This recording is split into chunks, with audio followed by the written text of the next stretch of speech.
ആശുപത്രിയിൽ forensic surgeon ഇല്ലെന്ന news Malayalam വാർത്തയിൽ ഇടപെടൽ. വിഷയത്തിൽ അടിയന്തരമായി ഇടപെടുമെന്ന് മന്ത്രി കെ.എ. തുളസി. ഫോറൻസിക് വിഭാഗത്തിലെ പ്രതിസന്ധിയെ തുടർന്ന് മൃതദേഹങ്ങൾ പോസ്റ്റ്മോർട്ടം ചെയ്യാൻ സാധിച്ചിരുന്നില്ല.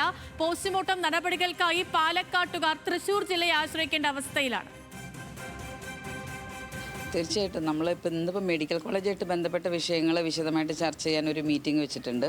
അപ്പോൾ അതിൽ എല്ലാ തരത്തിലുള്ള മെഡിക്കൽ കോളേജായിട്ട് ബന്ധപ്പെട്ട എല്ലാ വിഷയങ്ങളും അതിൽ വളരെ വിശദമായിട്ട് ചർച്ച ചെയ്യും.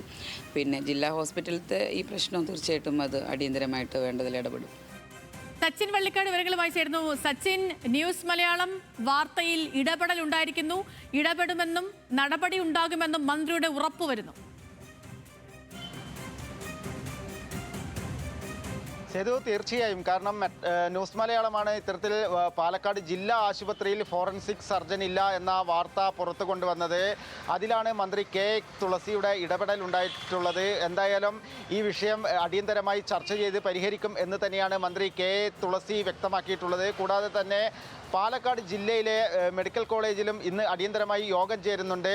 അവിടെയുള്ള പ്രശ്നങ്ങളെല്ലാം തന്നെ അടിയന്തര പ്രശ്നങ്ങളെല്ലാം തന്നെ ഇന്ന് ചർച്ചാ വിഷയമാകും. കൂടാതെ തന്നെ പാലക്കാട് ജില്ലാ ആശുപത്രിയിൽ കഴിഞ്ഞ 10 ദിവസത്തിലധികമായി നിലവിൽ ഫോറൻസിക് സർജന്മാരില്ല. അതിനാൽ തന്നെ തൃശ്ശൂർ ജില്ലയാണ് നിലവിൽ പോസ്റ്റ്മോർട്ടം നടപടികൾക്കെല്ലാമായി ആശ്രയിക്കുന്ന ഒരു സ്ഥിതിയുള്ളത്. അത് വലിയ രീതിയിലുള്ള ജനങ്ങൾക്ക് ദുരിതമായി മാറിയിട്ടുണ്ട്. ആ വാർത്തയാണ് ഇന്ന് ന്യൂസ് മലയാളം റിപ്പോർട്ട് ചെയ്തത്. അതിന് പിന്നാലെ തന്നെയാണ് ഇപ്പോൾ മന്ത്രിയുടെ ഇടപെടലും ഉണ്ടായിട്ടുള്ളത്. സേതു.